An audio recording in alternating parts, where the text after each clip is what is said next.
నమస్తే. ఇన్నాళ్ళు నన్ను సపోర్ట్ చేస్తూ, ఎంకరేజ్ చేస్తూ మీ ప్రేమని నాకు అందిస్తున్న ప్రతి ఒక్కరికి కృతజ్ఞతలు. అలాగే ఈ వీడియో కూడా ఖచ్చితంగా మీకు ఉపయోగపడుతుంది. లైక్, షేర్ అండ్ సబ్స్క్రైబ్ చేసి మీ సపోర్ట్‌ని నాకు అందించండి. అలాగే ఈ వీడియో పట్ల మీకున్న అభిప్రాయాన్ని కామెంట్ సెక్షన్‌లో కామెంట్ చేసి తెలియజేయండి. ఇప్పుడు వీడియోని చూద్దాం. జ్యోతిష్య శాస్త్రం ఒక అద్భుతం. వేదాంగమైన జ్యోతిష్య శాస్త్రం అనేటువంటిది మానవ జీవన గమనానికి ఒక వరం. జ్యోతిష్య శాస్త్రం నీ జీవితంలో వెలుగునింపే ఒక భాష. ఆ భాష నీకు అర్థమైతే ప్రకృతి నీతో మాట్లాడుతుంది. అస్ట్రాలజీ నేర్చుకోవాలి అనుకునే వారికి అద్భుత అవకాశం. మురళీధర శర్మ గారి అస్ట్రాలజీ క్లాసెస్ అతి త్వరలో మొదలు కాబోతున్నాయి. 100% జాబ్ గ్యారంటీ. వివరాల కొరకు సంప్రదించండి. నమస్తే, వెల్కమ్ టు అవర్ ఛానల్. నేను పద్మిని. ప్రస్తుతంతో పాటు ప్రముఖ ఆధ్యాత్మికవేత్త, ప్రముఖ న్యూమరాలజిస్ట్, లక్ష్మీ నరసింహస్వామి ఉపాసకురాలు శ్రీమతి స్రవంతి గారు మనతో పాటు ఉన్నారు. మాట్లాడతాం. నమస్తే అక్క. నమస్తే పద్మిని. అక్క, లక్ష్మీదేవి పూజకి సంబంధించి మీరు పలుమార్లు చెప్పారు. సుగంధ ద్రవ్యాలకి ఖచ్చితంగా ప్రధానమైన పాత్ర ఉంటుంది లక్ష్మీదేవికి ప్రత్యేకించినటువంటి పూజలో అని. అయితే పచ్చకర్పూరం, అబ్బా ఆ హారతి అద్భుతంగా ఉంటుంది. పచ్చకర్పూరంతో హారతిస్తున్నా, లేకపోతే దాని ఫ్లేవర్ మాత్రం కొట్టొచ్చినట్టు కనబడుతుంది చిటికడ వేస్తేనే. అవును. అయితే దీంతో స్వామివారికి కూడా, అటు వెంకటేశ్వర స్వామికి కూడా, అలాగే లక్ష్మీదేవికి కూడా చాలా విశేషంగా రకరకాల పూజలు అనేవి చేస్తూ ఉంటారు. మరి పచ్చకర్పూరంతో ఒక మంచి పూజా విధానం చెప్తాను అని అన్నారు ప్రేక్షకులకి. తప్పకుండా చెప్తాను పద్మిని. ఆర్థిక ఇబ్బందులు చాలా ఉన్నాయి, విపరీతమైన ఇబ్బందులు ఉన్నాయి. అయ్యో మాకు రావాల్సిన అమౌంట్ ఏది కూడా మాకు రావట్లేదు, లేదు అంటే గనక ఆర్థికంగా స్థిరంగా లేదు. వస్తుంది లక్ష్మీదేవి, డబ్బు వస్తుంది, కానీ అలానే ఖర్చు అయిపోతూ ఉంటుంది. ఎప్పటికప్పుడు ఏదైనా దాద్దాము అని అంటే ఇక ఖర్చు అనేది కనిపిస్తూ ఉంటుంది అన్నప్పుడు. ఏ డబ్బైనా కూడా అనారోగ్యాలకు ఎక్కువగా ఖర్చు అయిపోతుంది అసలు అని అనుకున్నప్పుడు ఇట్లాంటి బాధలు చాలా ఉంటాయి. అవన్నీ కూడా పోవాలి అని అంటే గనక మీరు 21 days అమ్మవారికి పచ్చ కర్పూరంతో ఇది చేయాలి ఖచ్చితంగా. అయితే చాలా మంది డేట్ వస్తుంది మధ్యలో అని అంటారు. ఇప్పుడు ఆ 4 days మీరు ఆపేసుకొని చేసుకోవచ్చు అనమాట. అయితే కర్పూరము ఇక్కడ ఎటువంటి పరిస్థితుల్లోనూ పచ్చ కర్పూరమే తీసుకొచ్చుకోవాలి. మనం మామూలుగా పూజకు వాడే బిళ్ళలు ఉంటాయి కదా, అవి మాత్రం వాడకూడదు. పిల్లలు ముద్ద కర్పూరం కూడా వాడకూడదు. మామూలుగా మీరు ఇంత చిన్న చిన్నగానే దొరుకుతుంది. అయితే తీసుకొచ్చిన తర్వాత మీరు ఏం చేస్తారు అని అంటే, అమ్మవారు దీపం పెడతారు కదా, ఆవు నెయ్యితోనే దీపం పెట్టాలి. ఇక్కడ మాత్రం దానికి వేరే ప్రత్యామ్నాయం ఏది లేదనమాట. ఒక కర్పూరంది పచ్చ కర్పూరంది తీసుకొని ముందు దీపం పెట్టే దాంట్లో ఆవు నెయ్యిలో ఫస్ట్ వేయాలి. వేసిన తర్వాత అమ్మవారికి దీపం పెట్టిన తర్వాత పూలు అవి పెడతాం కదా, అమ్మవారి దగ్గర ఒక పచ్చ కర్పూరం తీసి అమ్మవారి దగ్గర పెట్టాలి. అలా 21 days కనకదార స్తోత్రం చదువుకోవాలి. పెట్టిన తర్వాత మీరు అలానే మహాలక్ష్మి అష్టకం చదువుకోండి. మీ ఇష్టం. ఇక తర్వాత అమ్మవారివి ఏం చదువుకుంటారు అనేది మీ ఇష్టం. 2 blocks తీసుకుని ఒకటేమో ప్రమిదలో వేసేస్తాము. ప్రమిదల్లో సగం వేస్తాము. ఒకటేమో అమ్మవారి పాదాల దగ్గర పెడతాం. పాదాల దగ్గర పెట్టండి. ఆ పాదాల దగ్గర పెట్టింది అలానే ఉంచండి 21 days. మళ్ళీ ఈ కర్పూరం పైన ఇంకోటి పెడతాం.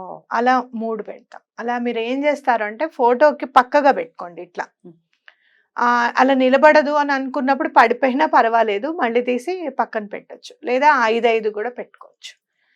ఈ 21 days అయిపోయిన తర్వాత మీరు ఏదైనా వెంకటేశ్వర స్వామి టెంపుల్కి వెళ్ళి ఈ పచ్చకర్పూరాన్ని వినియోగించండి అని చెప్పి ఇవ్వండి.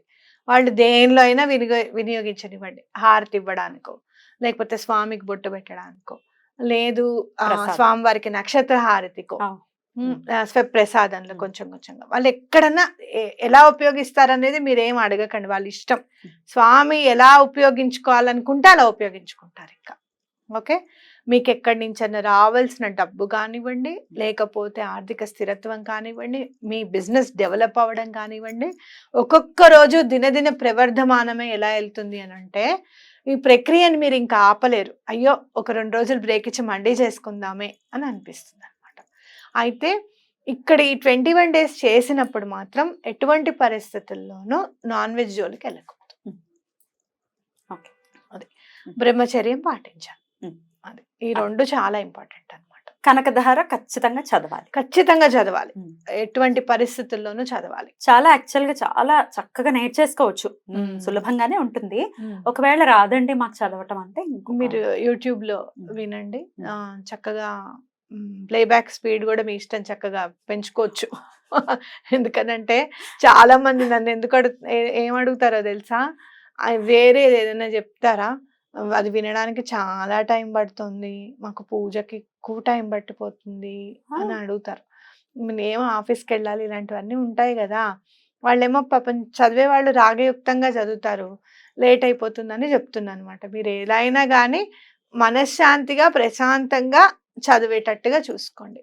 5-6 రోజులు చాలా శ్రద్ధగా చదివి విన్నారనుకోండి, బుక్ పెట్టుకొని మీరు చదివారనుకోండి, 6వ రోజు ఏమి లేకుండా మీరే చదవగలుగుతారు. కొంచెం కష్టమైన పదాలు ఎలా పలుకుతున్నారు అనేది దాని మీద దృష్టి పెట్టండి, తప్పకుండా వస్తుంది. కొంచెం కష్టపడాలి. ఈ కనకధార అయితే 10 నిమిషాల్లో అయిపోతుంది కదక్క.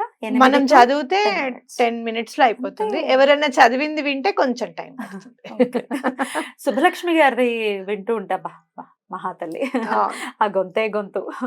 అయితే ఆవిడది 10 మినిట్స్ మరైతే అయిపోతుంది.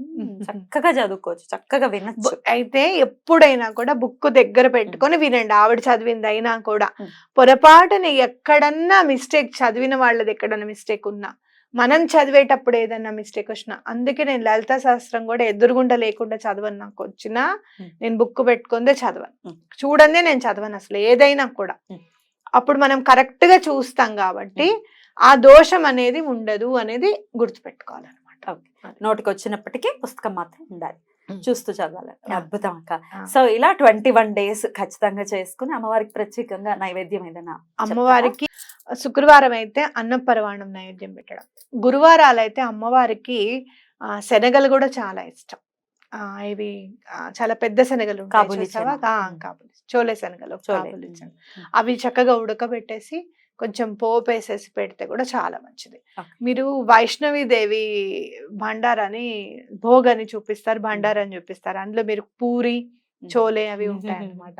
మీరు ఇంకా పూరి వేసి పెడితే కూడా చాలా ఇష్టం అమ్మవారికి. మీ ఓపిక, ఏ రోజు మీకు ఏది ప్రసాదం చెయ్యాలనిపిస్తే ఆ రోజు చేయండి.